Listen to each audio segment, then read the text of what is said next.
I want to start with a number, $4.45. That is what a gallon of regular gasoline costs in the United States today, on average, according to AAA. That number went up 35 cents in the last week alone. It has gone up $1.47 since February 28th. That is a 49.3% increase since the day the war with Iran began. Half of what Americans are paying for gas right now is the Iran war. Not inflation, not OPEC pricing, not oil company profits. The Iran war. And on the same day that number was published, Trump announced the United States will begin guiding commercial ships through the Strait of Hormuz with guided missile destroyers, more than 100 aircraft, and 15,000 service members. And Iran's Ebrahim Azizi said that plan is a violation of the ceasefire agreement. And a tanker was struck by unknown projectiles in the strait. $4.45. Destroyers and aircraft in the strait. Ceasefire violation. Tanker hit. I want to spend today doing something different from what most of the war coverage does. Instead of starting with the geopolitical maneuvering and ending with the human cost. I want to start with the human cost and work backward to the geopolitical cause, because $4.45 is not an abstraction. It is what happens to a country's economy when 20% of the world's oil cannot flow through a 34-kilometer wide waterway in the Middle East. And most of the analysis of this war has not fully traced that chain from the strait to the pump to the person filling their tank. Let me start with what the strait actually does for the American economy in normal conditions. Before the war, approximately 3,000 vessels passed through the Strait of Hormuz in a typical month. Oil, liquefied natural gas, petrochemicals. The strait handles approximately 20% of the world's oil and liquefied natural gas and 17% of global trade. It is not just an oil route. It is a supply chain artery for the industrial base of every economy that is not primarily a domestic oil producer. America is primarily a domestic oil producer. The United States produces more oil than any other country in the world, over 13 million barrels per day under normal conditions. American consumers do not fill their tanks with Saudi crude or Kuwaiti crude or Emirati crude in any direct sense. Most of the oil refined into American gasoline was extracted from American shale formations in Texas, North Dakota, New Mexico, and offshore Gulf of Mexico fields. So when the Strait of Hormuz closes, why does American gas go up 49%? Because oil is a global commodity priced on global markets. When 20% of the world's supply is disrupted, the global price rises for everyone. It does not matter that most of the oil America consumes is produced domestically, that domestic oil is priced against the global benchmark, Brent crude and West Texas Intermediate, because American oil companies sell their product into the global market. They do not discount their oil for domestic consumers out of patriotism. They sell at whatever the global market will bear. When Brent crude hits $125 per barrel, WTI follows. American refiners buy American crude at global market prices. American consumers pay for American gas at prices that reflect what refiners pay for crude. The chain connects Hormuz to American gas stations through the global pricing mechanism, regardless of where the actual molecules in the tank were extracted. There's one more mechanism worth understanding. The United States imports approximately 8 to 9 million barrels of crude oil per day, not because it cannot produce enough domestically, but because American refineries are configured to process heavier crude grades that come primarily from Canada, Mexico, and the Gulf region. American shale produces light sweet crude, which American refineries export. American refineries import heavier crude to process. When the Gulf's heavier crude supply is disrupted, American refiners pay higher prices for their specific input requirement, even if American light crude production is unaffected. This is not a new observation. Every energy economist understands it, but it is the observation missing from most of the public debate about the Iran war. American consumers are paying $4.45 is the documentation. Now let me trace the specific mechanism that connects the strait's closure to the pump price. Before the war, 154 vessels transited Hormuz in a typical month compared to 3,000 in normal times. That is a 95% reduction in traffic. 95% of the vessels that used to carry oil, LNG, and petrochemicals through Hormuz are not transiting. Some of those vessels are being redirected. Some are waiting. Some have rerouted around the Cape of Good Hope, adding 12 to 14 days to each voyage. reducing the effective global tanker fleet by taking the same ships out of circulation for longer periods. When the effective global tanker fleet shrinks, shipping costs rise. When shipping costs rise, the cost of delivering oil to refiners rises. When the cost of oil to refiners rises, the cost of gas to consumers rises. The 49% increase since February 28th is not driven by oil scarcity alone. It is driven by shipping cost increases, insurance premium increases, rerouting cost increases, and the expectation premium, the additional amount that oil markets add when they believe future supply disruption is likely. Every day, Hormuz stays restricted, the expectation premium compounds. The market is not just pricing today's shortage. It is pricing its expectation of future shortages. And Monday's guidance operation announcement is itself a market signal. America is trying to force ships through the strait with military force, which means the disruption is not resolving diplomatically, which means the expectation premium stays elevated. The guidance operation, guided missile destroyers, 100 aircraft, 15,000 service members, is Trump's attempt to change that expectation. If the operation works and ships transit successfully, the market will begin pricing a partial reopening. The expectation premium will fall. Gas prices will follow. Trump knows this. The guidance operation is not just a military action. It is a gas price policy tool, which is why Iran's response matters so much economically. Iran said ceasefire violation. If Iran backs up that statement with action, seizing a guided vessel, firing on the guidance corridor, responding to the operation with force, the market reprices in the other direction. Expectation premium goes higher, Brent goes higher, gas goes higher.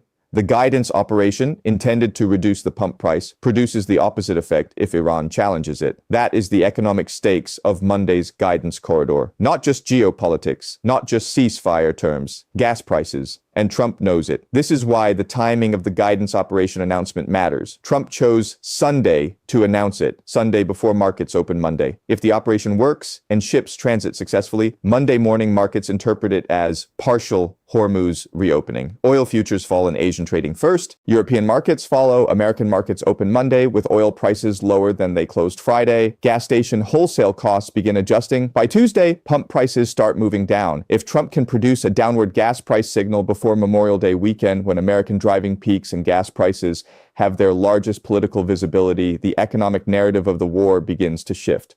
This is Trump as gas price manager, not just war commander. He watches the gas price the way he watches his poll numbers. He knows that 445 is politically dangerous in a way that, say, 390 was not.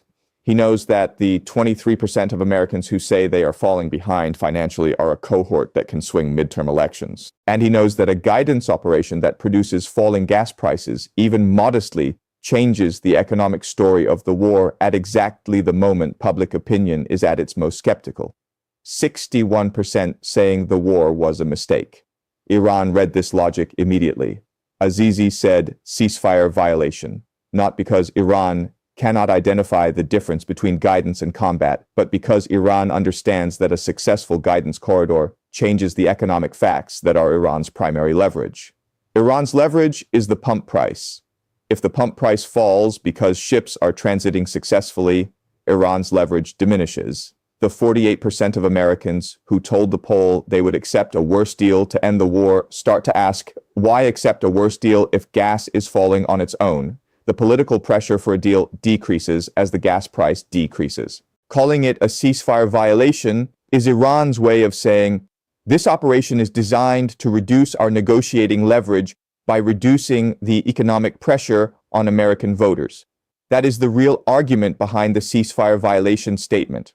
It is not primarily legal. It is not primarily military. It is economic. Iran is saying the guidance corridor is an attack on our bargaining position, dressed up as a humanitarian operation, because this is the part of the coverage that gets the least attention and deserves the most. Jeff Olson, an American consumer, told CNN on Sunday, us getting involved in a stupid war, I think that's had, obviously, a direct effect on the cost of everything here. We're only putting small amounts of gas in at a time in the hopes that the prices are going to come down again soon. He is putting small amounts of gas in at a time, $10, maybe $20, not filling up, hoping it gets cheaper. This is the economic behavior that high gas prices produce at the lower end of the income distribution. People who drive older, less fuel-efficient vehicles because they cannot afford newer ones are the people hit hardest by gas price increases. People who live in areas without public transit, rural areas, suburban exurbs, communities where the car is the only way to get to work, are the people who cannot simply choose a different mode of transportation. People who are already spending a significant share of their income on transportation are the people for whom a 49% increase in fuel costs produces the largest proportional hit. The Washington Post, ABC News, and Ipsos poll from Friday found that 23% of Americans say they are now falling behind financially, up from 17% in February when the war began. That 6 percentage point increase represents approximately 20 million additional Americans who are falling behind financially in 65 days. They are not all falling behind because of gas, but gas is part of the mechanism. Gas at $4.45 ripples through every transported good in the economy. Food costs more because food is shipped. Housing costs more because building materials are transported.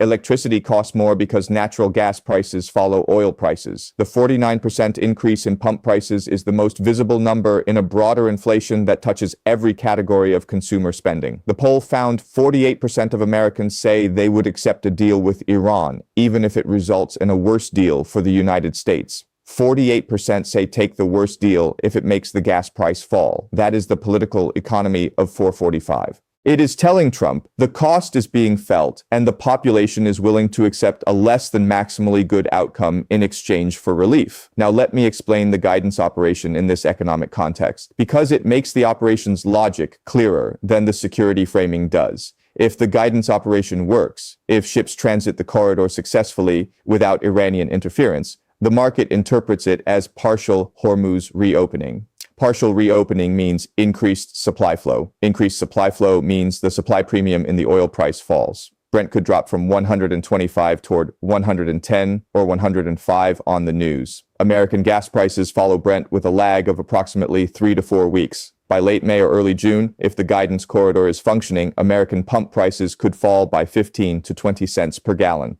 For Jeff Olson, 15 cents per gallon is the difference between putting $20 in the tank and putting 25. It is not relief from the 49% total increase, but it is the direction of change. And direction of change is politically significant. A gas price falling from $4.45 to $4.25 is a Trump win, regardless of whether it is still 50% higher than before the war. People feel the direction. They notice when gas is cheaper than last week. Trump knows this. The guidance operation is, in part, an attempt to produce a directional gas price signal before the summer driving season fully arrives.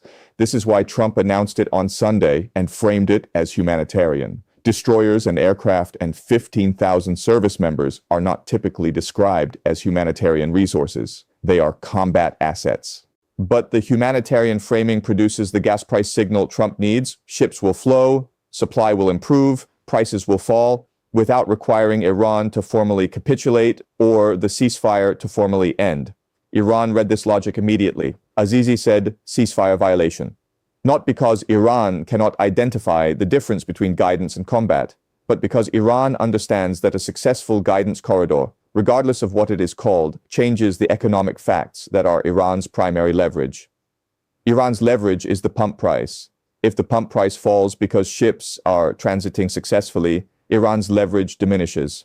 Calling it a ceasefire violation is Iran's way of saying, this operation directly attacks our negotiating position, not just our sovereignty claims. That is the real argument behind the ceasefire violation statement. It is not primarily a legal or military argument. It is an economic argument. Iran is saying the guidance corridor is designed to reduce our leverage by reducing the gas price. We name it as a violation because it is an attack on our position in the negotiations. Now let me steelman the guidance operation from the humanitarian perspective, because 20,000 seafarers stranded in a contested strait is a genuine humanitarian crisis that deserves more attention than it typically receives in war coverage. The UK Royal Navy said the Hormuz gridlock was causing a looming humanitarian crisis for the roughly 20,000 seafarers stuck on ships in the waterway. They are maritime workers from the Philippines, Ukraine, India, Indonesia, Sri Lanka, the countries that supply the world's cargo sailors. Their contracts have expired. Their rotation schedules have been disrupted for 65 days. The psychological toll of being stranded on a vessel in a contested waterway where mines have been laid, where gunboats have been seizing ships, where an unknown projectile hit a nearby vessel on Sunday, that is a humanitarian situation. If the guidance operation gets even a fraction of those 20,000 people safely to port, that is worth something independent of the gas price and the geopolitics. Human beings are trapped in that strait. They deserve to go home. Here is where the steelman collapses. A tanker was hit on Sunday by unknown projectiles. While all crew were safe, the projectile strike demonstrates that the guidance corridor is not a safe corridor. It is a contested corridor with an escort force that has rules of engagement that have not been publicly disclosed. If an Iranian gunboat approaches a guided vessel tomorrow, what happens? The official description says it is not an escort mission. It does not say what the guided missile destroyers will do if a vessel they are guiding is approached by an armed Iranian patrol boat. That question, unanswered publicly, is the most important question about the guidance operation, and it will be answered by events in the strait on Monday, not by press statements. Trump said very positive. The guidance operation starts Monday. Iran said violation. The tanker was hit. Gas is at 445. Jeff Olson is putting $10 in at a time. And 20,000 seafarers are waiting in the strait to find out if the guidance corridor is what it claims to be. Monday is the test. If ships transit, gas starts falling. If ships get hit, gas goes higher.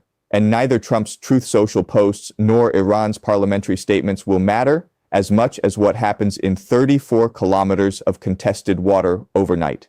If you found this useful, push back on it in the comments. I will see you in the next one. Let me also add what the guidance operations gas price mechanism looks like on the downside risk, because the tanker that was hit on Sunday is the downside risk made visible. A tanker was struck by unknown projectiles in the Strait of Hormuz on Sunday.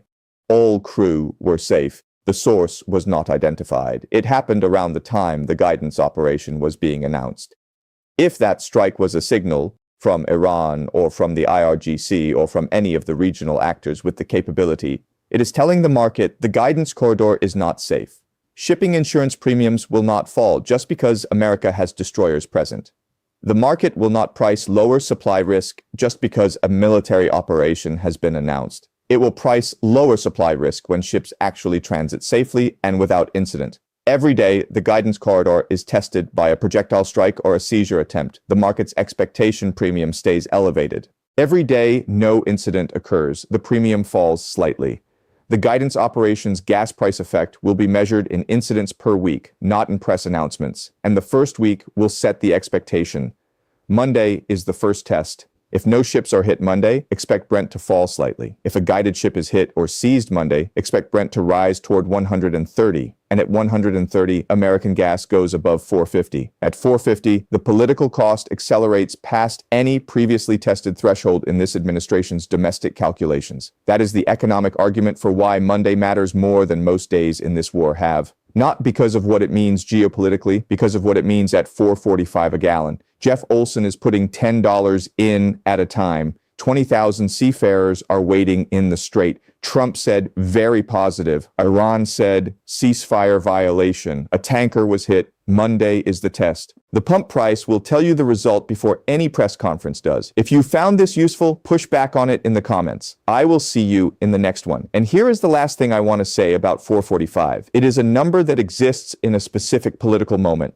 The moment when a majority of Americans have decided the war was a mistake. When 1 in 4 is falling behind financially, when Spirit Airlines has shut down, when Jeff Olson is putting $10 in at a time, this is the moment Trump chose to announce the guidance operation. Not because it is militarily optimal, because the pump price pressure made it politically necessary to do something that could produce a directional signal. If the guidance operation had been announced 6 weeks ago, when the war had just started and public opinion was not yet at 61% opposition, it would have been interpreted as military escalation. Announced now, with 6 weeks of gas price pain, it gets interpreted partly as economic relief. That reframing is Trump reading the same room that Jeff Olson is standing in, the room where people put $10 in the tank.